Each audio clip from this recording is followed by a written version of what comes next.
Salam sejahtera bagi kita semua. Perkenalkan, nama saya Yuliansa Syahan, NIM 191053, Program S1 Manajemen semester 6. Saya akan menjelaskan sedikit peranan pegadaian dalam peningkatan perekonomian.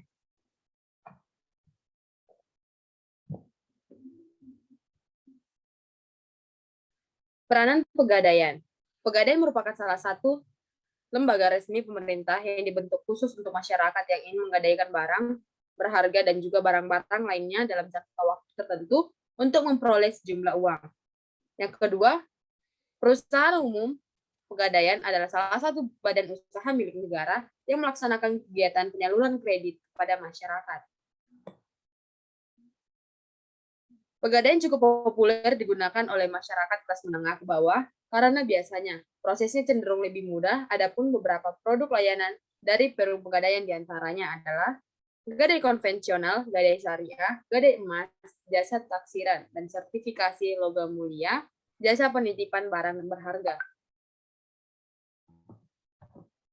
Tujuan dari pegadaian. Pegadaian mengikuti pelaksanaan program pemerintah di bidang ekonomi melalui penyaluran pinjam uang atas dasar hukum gadai, mencegah praktik penggadaian gelap ataupun pinjam yang tidak wajar lainnya. Gadai syariah memiliki efek jaringan pengamanan sosial, yaitu meminjamkan bebas bunga sehingga masyarakat yang butuh dana mendesak tidak lagi dijerat pinjaman berbasis bunga, membantu orang-orang yang membutuhkan pinjaman dengan syarat yang mudah. Ketentuan gadai Indonesia. Biasanya ada jangka waktu tertentu, di mana seorang biasanya menggadaikan barang, dan selama itu juga penggadai juga diwajibkan untuk membayar cicilan dan bunga. Apabila lewat dari masa penggadaian, maka akan diperpanjang dikenakan denda, dan biasanya saja barang yang digadaikan akan dilelangkan oleh pihak penggadai. Manfaat dari penggadaian. Yang pertama, mengatasi masalah tanpa masalah. Penggadaian mampu menjawab dan menjadi solusi bagi masalah keuangan dan juga masalah finansial yang ada hadapi tanpa harus menimbulkan masalah baru. Dengan menggunakan layanan dari penggadaian, maka Anda tidak perlu khawatir akan masalah keuangan yang muncul setelah menggadaikan barang. Yang kedua, memberikan dana tunai dengan cepat. Meskipun dana yang diperoleh tidak berjumlah besar, namun demikian proses yang cepat dan juga tidak rumit merupakan salah satu keunggulan dari pegadaian. Yang ketiga, tidak perlu menjual barang kesayangan Anda ketika Anda sedang membutuhkan dana. Biasanya Anda langsung berpikir untuk menjual barang kesayangan Anda yang berharga. Anda tidak perlu menjual barang kesayangan itu lagi, cukup titipkan kepada pegadaian, maka barang kesayangan Anda akan menjadi tetap milik Anda tanpa perlu menjualnya. Dapat menjadi lokasi transaksi logam mulia.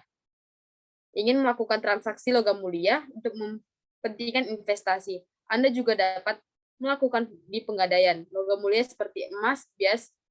Anda transaksi di penggadaian. Anda dapat menjual dan menggadaikan logam mulia milik Anda sendiri. Selain itu, Anda juga bisa memperoleh logam mulia seperti emas di penggadaian.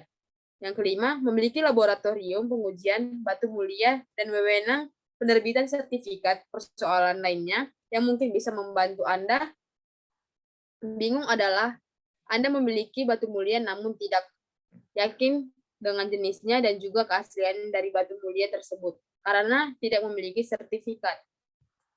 6. Membantu keperluan dana mendadak dalam jumlah yang cukup besar. Pegadaian salah satu solusi Anda untuk memperoleh dana dalam jangka waktu yang cepat. Yang ketujuh, angsuran cicilan yang ringan. Manfaat menggadaikan lainnya adalah angsuran dan juga cicilan yang ringan serta tidak memberatkan. Hal ini dikarenakan angsuran alias cicilan yang diberikan sesuai dengan kemampuan dari penggadai sehingga tidak memberatkan penggadai. Kekurangan dari penggadaian. Yang pertama, jumlah dana yang Anda cairkan terbatas, misalnya harga emas ini adalah 500.000 per gramnya. Ketika Anda mencairkan dana di penggadaian, mungkin saja harganya akan jauh di bawah harga 500.000 per gramnya. Jaminan harus berupa barang yang bergerak yang memiliki nilai. Bunga alias sewa modal ditawarkan oleh pegadaian relatif lebih tinggi daripada bunga dari bank. Yang ketiga, barang yang digadaikan tidak bisa digunakan dengan dan harus disimpan oleh pihak pegadai. Fungsi dari penggadaian yang pertama, memberikan bantuan modal meskipun di bank terdapat program pembelian bantuan modal, tetapi kenyataan hal tersebut menjadi salah satu fungsi yang diadakan oleh LKBB ataupun lembaga keuangan bukan bank. Manfaat dari penggadaian adalah manfaat penggadaian tidak hanya memberi manfaat bagi nasabah saja, tetapi juga bagi pihak usaha penggadaian. Yang pertama, bagi nasabah, tersedianya dana dengan prosedur relatif lebih sederhana dan cepat dibandingkan dengan kredit perbankan. Selain itu, nasabah juga dapat fasilitas penitipan barang yang aman dan dapat dipercaya. Bagi perusahaan penggadai, mendapatkan penghasilan dari sewa modal yang dibayarkan oleh nasabah, penghasilan sumber dari ongkos yang dibayarkan oleh nasabah. Pelaksanaan misi PT Penggadaian sebagai BUMN yang bergerak di bidang pembiayaan adalah memberi bantuan kepada masyarakat yang membutuhkan dana dengan prosedur relatif sederhana. Daftar-daftar perusahaan gadai di Indonesia yang berizin OJK, PT Penggadaian Persero, HBD Gadai Nusantara, PT Gadai Pinjam Indonesia, PT Sarjana Gadai Prioritas, PT Sili Gadai Nusantara, PT Jawa Barat Gadai, PT Pergadaian Dana Sentosa, PT Sahabat Gadai Sejati, dan masih banyak lainnya. Kesimpulan dari Penggadaian adalah, Penggadaian sebagai salah satu lembaga keuangan yang berfungsi memberikan kredit kepada masyarakat atas dasar hukum gadai dengan jaminan benda bergerak dengan prosedur pelayanan yang sangat mudah, aman, cepat, dan terpercaya, serta tanpa syarat ataupun mengenai penggunaan dananya. Sekian dari saya, terima kasih.